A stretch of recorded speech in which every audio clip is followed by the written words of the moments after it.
सीधा शुरू करते हैं। आज के इस विश्लेषण में हम भारत के पर्यावरण कानूनों के उस भारी भरकम और उलझे हुए जाल को डिकोड करने वाले हैं।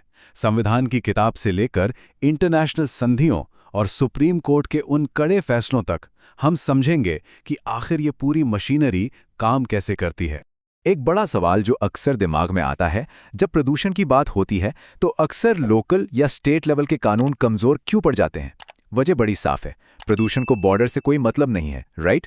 किसी एक राज्य की फैक्ट्री का धुआं या नदी में बहता केमिकल दूसरे राज्य का बॉर्डर देखकर अचानक से रुक तो नहीं जाएगा। ये पूरी दुनिया की साझी समस्या है। तो इस पूरे विषय को अच्छे से समझने के लिए इसे कुछ हिस्सों में बांट लेते हैं। पहले संविधान में पर्यावरण की जगह देखेंगे, फिर नेशनल लेवल के कानून, उसके बाद इंटरनेशनल एग्रीमेंट्स, फिर ज़मीन पर इन्हें लागू करने में आने वाली दिक्कतें और आखिर में जनहित याचिकाओं यानी PILs का क्या रोल है, ये समझेंगे। चलिए सबसे पहले बात करते हैं हमारे संविधान की, उस बुनियादी ढांचे की जिस पर सब कुछ टिका है। 1976 का साल और 42वां संशोधन, ये अपने आप में एक गेम चेंजर था। 1972 के स्टॉकहोम सम्मेलन का असर इतना गहरा था कि इसने सीधे हमारे संविधान में अपनी जगह बना ली। इसी संशोधन ने आर्टिकल 48A जोड़ा, जिसने सरकारों को पर्यावरण बचाने का सीधा निर्देश दिया, और साथ ही आर्टिकल 51AG के तहत इसे हर एक नागरिक का मौलिक कर्तव्य भी बना दिया गया। मतलब पर्यावरण बचाना अब सिर्फ एक नैतिक जिम्मेदारी नहीं, बल्कि एक संवैधानिक ड्यूटी बन गई। अब संविधान से बाहर निकलकर जरा उन खास राष्ट्रीय कानूनों पर नजर डालते हैं जो इस प्रदूषण नाम की बीमारी से लड़ने के लिए बनाए गए। 70 और 80 का दशक इस मामले में बहुत एक्टिव था। एक के बाद एक कड़े कानून लाए गए। शुरुआत हुई 1974 में, जब नदियों और पानी को बचाने के लिए जल अधिनियम आया। फिर 1980 में जंगलों को बचाने के लिए वन संरक्षण कानून बना। इसके ठीक एक साल बाद 1981 में हवा को साफ रखने के लिए वायु अधिनियम पारित हुआ, और फिर 1986 में जाकर एक बहुत ही अहम और व्यापक पर्यावरण सुरक्षा कानून लाया गया। 1986 का ये जो कानून था ना, ये असल में 1984 की दिल दहला देने वाली भोपाल गैस त्रासदी का एक सीधा नतीजा था। इसे अक्सर एक अम्ब्रेला या छत्र अधिनियम कहा जाता है। क्यों? क्योंकि इससे पहले जो अलग अलग जल और वायु बोर्ड बने थे, ये कानून उन सबको एक ही छतरी के नीचे ले आया ताकि उनके बीच सही तालमेल बन सके। इसमें सिर्फ हवा या पानी ही नहीं, बल्कि जमीन, इंसान, पेड़ पौधे, सब कुछ शामिल कर लिया गया। और ऐसा नहीं है कि ये कानून सिर्फ कागजों पर थे, इन्हें सच में दांत दिए गए। मेरा मतलब है, प्रदूषण नियंत्रण बोर्डों को काफी तगड़ी पावर दी गई। अब ये बोर्ड सिर्फ रूल्स ही नहीं बनाते, बल्कि औचक निरीक्षण कर सकते हैं, और अगर कोई फैक्ट्री नियमों को तोड़ती है तो उसे सीधा बंद करने का ऑर्डर भी दे सकते हैं। हद तो ये है कि ऐसे डिफॉल्टर उद्योगों की बिजली और पानी की सप्लाई तक काटी जा सकती है, जो कि सच में एक बहुत बड़ा एक्शन है। अब सीधा जंप करते हैं 2010 में। यहां एंट्री होती है नेशनल ग्रीन ट्रिब्यूनल यानी NGT की। हुआ क्या कि पर्यावरण से जुड़े मामले इतने तकनीकी और पेचीदा होने लगे थे कि आम अदालतों में इनकी फाइलें दबने लगी थी। इसी को देखते हुए NGT को एक फास्ट ट्रैक सिस्टम की तरह बनाया गया। इसकी सबसे खास बात यह है कि यहाँ सिर्फ जज नहीं बैठते, बल्कि पर्यावरण से जुड़े एक्सपर्ट्स और वैज्ञानिक भी फैसला लेते हैं। और टारगेट क्या होता है? किसी भी केस को सिर्फ 6 महीने के अंदर निपटा देना। तो ये तो हो गई देश की बात, लेकिन जैसा कि हमने पहले देखा, प्रदूषण देश की सरहदें नहीं मानता। इसलिए अब ग्लोबल लेवल पर चलते हैं। इन सब इंटरनेशनल ट्रीटीज के नाम सुनकर थोड़ा कंफ्यूजन हो सकता है, लेकिन ये सभी बहुत स्पेसिफिक मुद्दों को टारगेट करती हैं। जैसे 1989 का बेसल सम्मेलन, जो दुनिया भर में खतरनाक कचरे की डंपिंग को रोकता है। रॉटरडैम सम्मेलन खतरनाक केमिकल्स के व्यापार को रेगुलेट करता है। वहीं स्टॉकहोम सम्मेलन उन डर्टी डजन या बेहद जिद्दी प्रदूषकों को खत्म करने पर फोकस करता है, जो सालों साल खत्म नहीं होते। इसी तरह मॉन्ट्रियल प्रोटोकॉल हमारी ओजोन लेयर को बचाता है, और क्योटो प्रोटोकॉल का सीधा निशाना ग्रीन हाउस गैसों को कम करना है।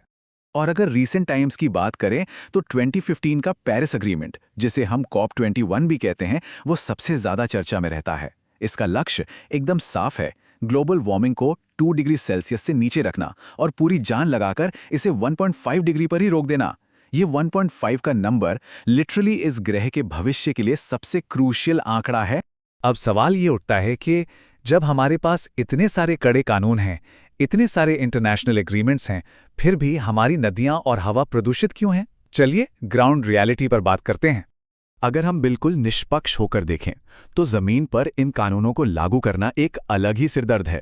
पहली बात तो ये कि ज्यादातर कानून रिएक्टिव हैं, मतलब जब नुकसान हो जाता है उसके बाद ही कोई कार्रवाई होती है। फिर हमारे प्रदूषण नियंत्रण बोर्ड्स जो अक्सर फंड्स और स्टाफ की भारी कमी से जूझते रहते हैं। और सबसे बड़ी दिक्कत है सिस्टम का आपस में ही उलझना।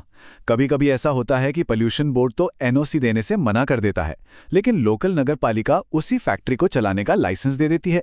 और हाँ, जब भी कड़े नियम लागू करने की कोशिश होती है तो इंडस्ट्री और आम लोगों का भारी विरोध भी झेलना पड़ता है।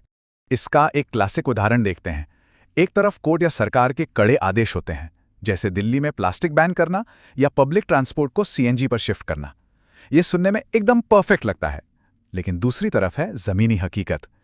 जब फैक्ट्रियां बंद होती हैं तो लोग अपनी नौकरियां खोने के डर से सड़कों पर उतर आते हैं। प्रभावित इंडस्ट्रीज का विरोध शुरू हो जाता है, तो ये पर्यावरण बनाम अर्थव्यवस्था की एक कभी ना खत्म होने वाली रस्साकशी बन जाती है। और जब यही सरकारी मशीनरी या सिस्टम फेल होने लगता है, तब एंट्री होती है न्यायपालिका की। यहीं पर जनहित याचिकाएं यानी PILs एक गेम चेंजर साबित होती हैं। जब एडमिनिस्ट्रेशन अपना काम ठीक से नहीं करता तो PIL लोगों को एक ऐसा हथियार देती है जिससे वो लाल फीताशाही और लंबी कानूनी प्रक्रियाओं को बायपास करके सीधे हाई कोर्ट या सुप्रीम कोर्ट का दरवाजा खटखटा सकते हैं। इसमें कोर्ट एक वॉचडॉग यानी एक सतर्क प्रहरी की तरह काम करता है, जो सीधे सरकार और एजेंसियों को एक्शन लेने पर मजबूर कर सकता है। इस सिलसिले में मशहूर वकील MC मेहता का केस एकदम परफेक्ट एग्जाम्पल है। ऐतिहासिक ताजमहल को एसिड रेन और पॉल्यूशन से बचाने के लिए एक लंबी कानूनी लड़ाई चली थी, और फाइनली सुप्रीम कोर्ट ने ताज ट्रेपीजियम जोन के अंदर आने वाले उद्योगों पर बहुत ही सख्त बैन लगा दिया। अदालत ने साफ साफ कह दिया कि वहां मौजूद 230 फैक्ट्रियों को या तो बंद करना होगा या फिर उन्हें बिना प्रदूषण वाले साफ ईंधन का इस्तेमाल करना होगा। ये अपने आप में इस बात का बड़ा सबूत था कि जब बात पर्यावरण की हो तो न्यायपालिका कितनी ताकतवर हो सकती है। तो इस पूरे विश्लेषण के बाद एक बड़ा और गहरा सवाल हम सबके सामने आता है। हमने देखा कि हमारे पास बेहतरीन कानून हैं, ट्रिब्यूनल्स हैं, अदालतें भी अपना काम कर रही हैं, लेकिन क्या सिर्फ इन कड़े कानूनों और कोर्ट के ऑर्डर से ही सब कुछ ठीक हो जाएगा? सच तो यह है कि कानून हमें बस एक हद तक ही खींच कर ले जा सकते हैं। असली बदलाव तब तक नहीं आएगा जब तक लोगों की सोच और उनकी जागरूकता में एक फंडामेंटल शिफ्ट नहीं आता। जब तक समाज खुद इस ग्रह को बचाने को अपनी प्रायोरिटी नहीं बनाएगा, तब तक सिर्फ नियमों की किताब से हम ये लड़ाई नहीं जीत सकते। सोचने वाली बात है ना? खैर, इस विश्लेषण से जुड़ने के लिए बहुत बहुत धन्यवाद।